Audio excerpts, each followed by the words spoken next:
এবার জানাবো metal presence কৃষি সংবাদ সুজলা সুফলা।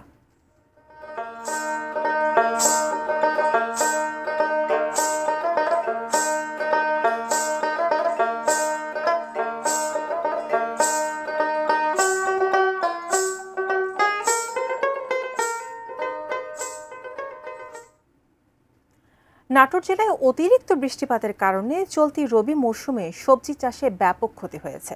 দেরিতে বীজ বপনের পর সম্প্রতি ভারী বর্ষণ হওয়ায় ক্ষেতের ফসল নষ্ট হচ্ছে, যার ফলে দুশ্চিন্তায় রয়েছেন কৃষকরা। অতিবৃষ্টির কারণে জমিতে পানি জমে যাওয়ায় সবজির ফুল ও ফলে পচন ধরছে, ফলন কমে আসছে।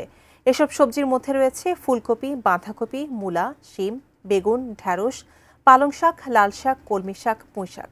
কৃষকরা জানিয়েছেন, দেরিতে বীজ বপনের কারণে তারা আগাম ফসল ঘরে তুলতে পারেননি। বর্তমানে মাঠে থাকা ফসলে তাদের উৎপাদন খরচ উঠবে না বলে আশঙ্কা করছেন তারা। জেলা কৃষি বিভাগের দেওয়া তথ্য অনুযায়ী এবার রবি মৌসুমে জেলায় ৬,০০০ হেক্টর জমিতে শাকসবজি চাষের লক্ষ্যমাত্রা নির্ধারণ করা হয়েছিল। ইতিমধ্যে কৃষকরা ১৫০০ হেক্টর জমিতে সবজি চাষ করেছেন। বৃষ্টির কারণে যে ক্ষতি হয়েছে তা মোকাবেলা করে কৃষকরা নির্ধারিত লক্ষ্যমাত্রা অর্জন করতে পারেন কিনা তার জন্য অনুকূল আবহাওয়ার দিকে তাকিয়ে রয়েছেন কৃষক ও কৃষি বিভাগ।